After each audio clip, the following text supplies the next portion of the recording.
अस्सलामु अलैकुम वरहमतुल्लाह। आज की जो हमारी वीडियो है वो है डबल डोर रेफ्रिजरेटर की इलेक्ट्रिकल वायरिंग डायग्राम। तो जैसा कि सबका वीडियो के अंदर हम सिंगल डोर की वायरिंग के बारे में मुकम्मल तफसील से आप लोगों को बता चुके हैं, तो इस वीडियो के अंदर इंशाल्लाह हम आपको डबल डोर की वायरिंग के मुतालिक बताएँगे, ठीक है ना। फिर सिंगल डोर और डबल डोर की वायरिंग में क्या फ़र्क होता है और कौन-कौन से कंपोनेंट्स यूज़ होते हैं और उनका क्या इस्तेमाल होता है, उनका मकसद क्या होता है इस्तेमाल करने का, ठीक है ना। तो इन तमाम चीज़ों के बारे में इंशाल्लाह आप लोगों को मुकम्मल ब्रीफिंग देंगे। तो ये हमारी आज की जो प्रैक्टिकल है वो है electrical wiring circuit of double door refrigerator. तो डबल डोर रेफ्रिजरेटर की वायरिंग के अंदर और सिंगल डोर रेफ्रिजरेटर की वायरिंग के अंदर कोई फ़र्क नहीं होता। फ़र्क सिर्फ ये होता है कि सिर्फ इसके अंदर जो है, क्योंकि दो कैबिन होते हैं डबल डोर में और सिंगल डोर में एक कैबिन होता है, ठीक है ना। तो कैबिन के फ़र्क होने की वजह से नीचे वाले कैबिन में हमें अलहदा एवेपोरेटर लगाना पड़ता है, लेकिन सिंगल डोर रेफ्रिजरेटर के अंदर एक ही एवेपोरेटर प्लेट होती है। लेकिन डबल डोर रेफ्रिजरेटर के अंदर दो जो है ना कूलिंग प्लेट्स लगाई जाती हैं। मतलब ऊपर वाले कैबिन में फ्रीज़र प्लेट अलहदा होती है, नीचे वाले कैबिन में कूलिंग प्लेट अलहदा होती है। तो नीचे वाले कैबिन में जो कूलिंग प्लेट होती है, ऊपर वाले कैबिन में क्योंकि एवेपोरेटर का ज़्यादा हिस्सा इस्तेमाल किया जाता है और नीचे वाले कैबिन में एवेपोरेटर का कम हिस्सा इस्तेमाल किया जाता है। मतलब एवेपोरेटर अगर मिसाल के तौर पर अगर आपके रेफ्रिजरेटर के अंदर एवेपोरेटर के लिए जो ट्यूब इस्तेमाल होनी है, अगर वो 50 फीट है तो 35 फीट जो है ऊपर वाले कैबिन में इस्तेमाल की जाती है और 15 फीट जो है नीचे वाले कैबिन में इस्तेमाल किए थे। ये सिर्फ मिसाल के तौर पे बता रहा हूँ, ठीक है ना।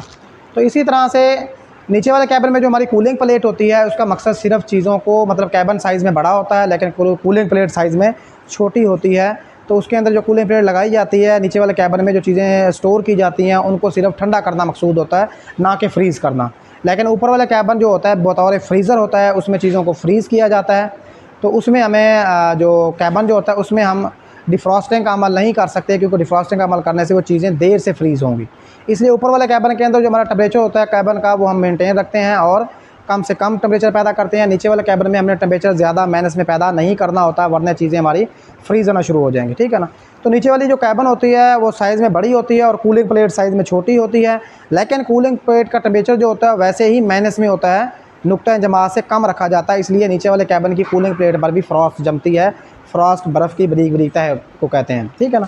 तो नीचे वाली कैबिन में हमारे जो कूलिंग प्लेट पे फ्रॉस्ट जमती है, तो फ्रॉस्ट को मेल्ट करने के लिए जो है ना उसके पीछे एक डिफ्रॉस्टिंग हीटर लगाया जाता है, कि जो कि हमारा ये डिफ्रॉस्टिंग हीटर है। ये हमारा डिफ्रॉस्टिंग हीटर होता है जो नीचे वाले कैबिन में कूलिंग प्लेट के पीछे लगाया जाता है, ठीक है ना। ये कम वाट का होता है।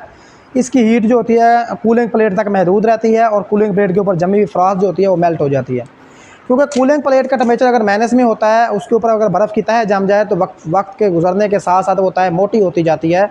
और कूलिंग प्लेट का टेम्परेचर अगर -20 था या -30 था, तो जो बर्फ़ की तह जमती है उसका टेम्परेचर 0 होता है, ठीक है ना। तो टेम्परेचर डिफरेंस कम होने की वजह से जो हमारी नीचे वाला कैबिन होता है एक तो साइज़ में बड़ा होता है, उसमें हरारत हमेशा गर्म जिस्म से ठंडे जिस्म की तरफ मुंतकिल होती है। उसी असूल के तहत हमारी चीज़ों की हीट जो होती है वो कूलिंग प्लेट में मुंतकिल हो रही होती है। लेकिन अगर कूलिंग प्लेट की बैक साइड पे जो हीटर लगा हुआ होता है उसका मकसद ये होता है कि अगर कूलिंग प्लेट के ऊपर फ्रॉस्ट की तह मोटी होती जाए तो उसका टेम्परेचर जो होता है साफ माइनस में नहीं होता, वो 0 डिग्री सेंटीग्रेड या -1-2 कह लें इतना होता है। तो चीज़ों की हीट का ट्रांसफ़र का अमल स्लो हो जाता है। तो अगर वो फ्रॉस्ट हम पिघला दें तो फिर कूलिंग प्लेट का जो टेम्परेचर हमारा होता है -20 या -25 या -30 होगा।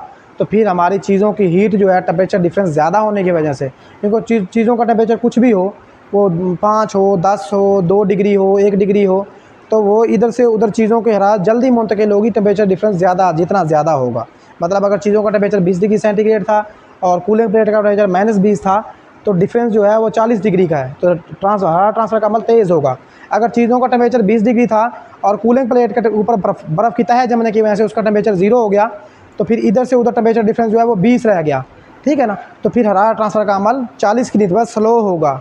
तो जितना डिफरेंस ज़्यादा होता है हरारत उतनी तेज़ जो है ना फ़्लो करती है और हरारत जल्दी मुंतकिल होती है, जिससे कूलिंग का अमल बेहतर हो जाता है। इसलिए कूलिंग प्लेट के ऊपर जमी हुई फ्रॉस्ट को हम पिघला देते हैं ताकि हरारत ट्रांसफ़र का अमल तेज़ हो और चीज़ें जल्दी ठंडी हो जाएँ। तो उसको अगर वो फ्रॉस्ट की तह मोटी हो जाती है तो फिर हम जो है ना उसके पीछे लगा हुआ जो हमारा डिफ्रॉस्टिंग हीटर होता है इसको ये मतलब ऑन होता है। इसके ऑन होने से जो है हमारा कूलिंग प्लेट के ऊपर जमी हुई फ्रॉस्ट जो है मेल्ट हो जाती है, ठीक है ना। तो हीटर का मकसद यही होता है। अब सिंगल डोर और रेफ्रिजरेटर की जैसे हमने वायरिंग की थी कि उसमें कंप्रेसर है, कंप्रेसर की कम रन स्टार्टिंग 3 टर्मिनल हैं, उनको चलाने के लिए कंप्रेसर को चलाने के लिए रिले ओवरलोड का इस्तेमाल किया जाता है। जैसा कि रिले का इस्तेमाल मैं पहले बता चुका हूँ कि रिले एक हमारा एक ऐसा आला है जो मोटर की स्टार्टिंग के वक्त मोटर की दोनों वाइंडिंग और रनिंग को स्टार्टिंग में करंट को पहुँचाता है, और जैसे ही मोटर की स्पीड 75 फीसद तक पहुँच जाती है तो फिर रिले हमारी स्टार्टिंग वाइंडिंग को सर्किट से अलहदा कर देती है और रनिंग वाइंडिंग में मुस्तकिल तौर पर करंट को पहुँचाते रहती है। इसी तरह से हमारा ओवरलोड है। ओवरलोड एक हमारा फास्ती आला है जो कॉमन वाइंडिंग के सीरीज़ में लगाया जाता है, कॉमन के टर्मिनल के सीरीज़ में लगाया जाता है। इसका काम ये होता है कि अगर किसी भी वजह से आपकी कंप्रेसर मोटर ज़्यादा एम्पेयर लेना शुरू कर दे तो वो ओवरलोड जो है कंप्रेसर मोटर के सर्किट को ओपन कर देता है। मतलब यहाँ से ओवरलोड का अंदर से टर्मिनल जो है जुदा हो जाते हैं, जिससे सर्किट ओपन हो जाता है और कंप्रेसर मोटर चलना बंद हो जाती है और जलने से बच जाती है।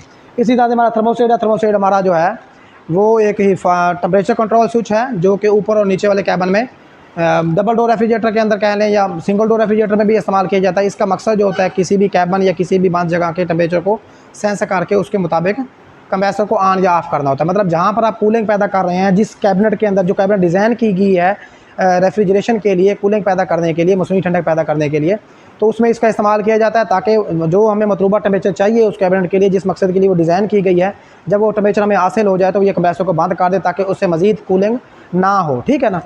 तो फिर थर्मोस्टेट स्विच जो है टेम्परेचर कंट्रोल स्विच है।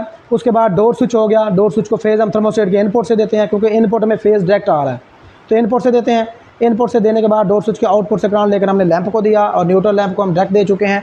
जैसे ही दरवाज़ा हमारा खुलेगा तो स्प्रिंग की फोर्स की वजह से पतरी ऊपर उठ जाएगी और टर्मिनल के साथ शॉर्ट हो जाएगी, जिससे हमारा कैबिनेट लैंप ऑन हो जाएगा। अब बात करते हैं हम डिफ्रॉस्टिंग हीटर की।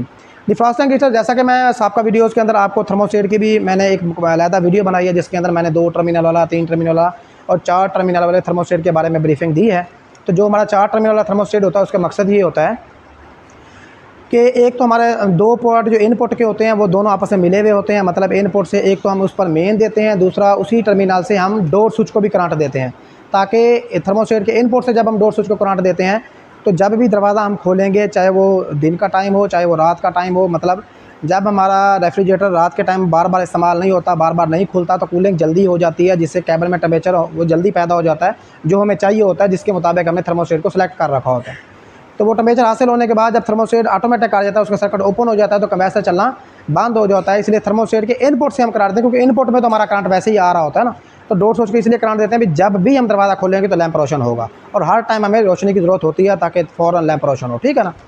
उसके बाद जो है जो हमारा 4 टर्मिनल वाला 4 टर्मिनल थर्मोस्टेट के अंदर 2 टर्मिनल हमारे जो होते हैं वो इनपुट के होते हैं और 2 ही टर्मिनल हमारे आउटपुट के होते हैं। तो फिर जो है हम ये जो इस तरह से, अब जो हमारा थर्मोस्टेट के इनपुट के 2 पॉइंट थे, मेन एक पर आएगी, एक पर डोर स्विच को गया और उसी पर हमने हीटर की इनपुट भी लगाई और आउटपुट के पॉइंट पर हीटर की एक तार लगाई। थर्मोस्टेट के इनपुट और आउटपुट पर लगाने से हीटर को उससे ये होता है कि जब हमारा कंप्रेसर चल रहा होता है तो थर्मोस्टेट के इनपुट और आउटपुट में दोनों में फेज़ होता है, इसलिए हीटर को दोनों तरफ से जब फेज़ मिलेगा तो हीटर काम नहीं करेगा। लेकिन जब हमारे रेफ्रिजरेटर के अंदर कूलिंग पूरी हो जाती है, कूलिंग पूरी होने के बाद जैसे कूलिंग पूरी होती है तो कंप्रेसर ऑटोमेटिक कर जाता है, थर्मोस्टेट हमारे कंप्रेसर को बंद करवा देता है। जैसे ही थर्मोस्टेट का यहाँ से सर्किट ओपन होगा, जैसा कि यहाँ पर अब आपको वीडियो के अंदर ओपन दिखाया जा रहा है, यहाँ से पॉइंट जुदा है, ठीक है ना, आउटपुट के पॉइंट यहाँ से जुदा है, ये टर्मिनल इस टर्मिनल से अलहदा हो चुका है। तो अलहदा होने से फिर क्या होता है कि इनपुट में फेज़ तो आ रहा होता है, इनपुट से फेज़ हीटर को मिल रहा होता है, लेकिन आउटपुट से फेज़ मिलना बंद हो जाता है। और फिर हमारी न्यूट्रल जो यहाँ से है वो न्यूट्रल यहाँ से लाइन वाले पॉइंट कॉइल के थ्रू होती हुई रनिंग वाइंडिंग कॉमन ओवरलोड के पॉइंट हर हालत में मिले हुए होते हैं, यहाँ से पॉइंट मिले हुए होते हैं ओवरलोड के नॉर्मल हालत में, ठीक है ना, तो मिले हुए हैं पॉइंट। तो फिर हमारा न्यूट्रल जो है इधर वाइंडिंग के थ्रू होती हुई यहाँ तक पहुँच जाती है। जैसे ही हीटर को फेज़ इधर से और न्यूट्रल इधर से मिलती है तो हीटर अपना काम करना शुरू कर देता है, ठीक है ना।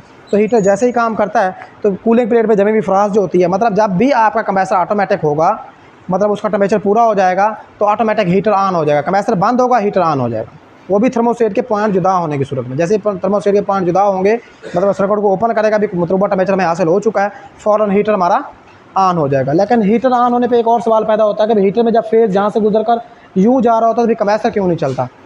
लेकिन ये है कि हीटर जो हमारा जो है ये बेसिकली हीटर जो है इसकी रेजिस्टेंस वायर होती है, इसकी मज़ाहमत ज़्यादा होती है, जिसकी वजह से जैसा कि हमने वोल्टेज ड्रॉप के बारे में पढ़ा है कि आले को मुहैया किए जाने वाले वोल्ट और आले में ड्रॉप होने वाले वोल्टेज का मजमुआ बराबर होता है। तो हीटर को जितने वोल्ट मिलते हैं वो उतने के उतने वोल्ट ही हमारे हीटर में ड्रॉप हो जाते हैं, कंप्रेसर को वोल्ट कम मिलते हैं, जिसकी वजह से कंप्रेसर ऑन नहीं होता। बस कंप्रेसर जो है वो सर्कुलेशन के लिए इस्तेमाल हो रहा होता है, उससे मतलब करंट की सर्कुलेशन तो मुकम्मल हो रही होती है हीटर के करंट की, और हीटर उससे ऑन हो रहा होता है, ठीक है ना। लेकिन कंप्रेसर ऑन नहीं होता। जब हीटर ऑन होगा तब कंप्रेसर ऑन नहीं होगा, बस सिर्फ हीटर ही ऑन होगा। ठीक है ना। तो ये थी हमारी डबल डोर रेफ्रिजरेटर की वायरिंग के बारे में जो हमने आप लोगों को मुकम्मल ब्रीफिंग दे रही है। बाकी इसके बारे में अगर आपके जहन में कोई सवाल आए तो हमसे पूछ सकते हैं। ठीक है ना जी।